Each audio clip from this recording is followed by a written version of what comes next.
ST महामंडळाने कोट्यावधी रुपये खर्चून मूर्तिजापूर येथे उभारलेल्या बसस्थानक आवाराला अवैध पार्किंगचे ग्रहण लागले आहे।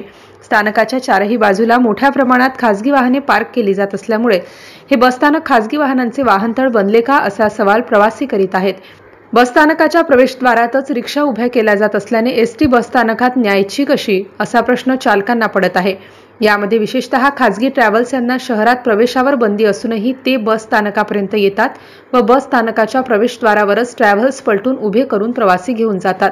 यामुळे स्थानकाच्या आवारात अवैधरित्या पार्क केलेल्या वाहनांवर कारवाई करण्याची मागणी आगार प्रमुख हेमंतराव चांदूरकर यांनी मूर्तिजापूरचे पोलीस निरीक्षक अजित जाधव यांच्याकडे निवेदनाद्वारे केली आहे। तसेच बसस्थानक व परिसरातील 200 मीटर नो पार्किंग झोनची अंमलबजावणी करून अवैध प्रवासी वाहतूक करणाऱ्या वाहनांवर कारवाई करण्याची मागणी आगार प्रमुख चांदूरकर यांनी पोलिसांना दिलेल्या निवेदनात केली आहे। MCN न्यूज मराठीकरिता धनराज सपकाळसह कॅमेरामन नरेंद्र वाढोणकर, मूर्तिजापूर।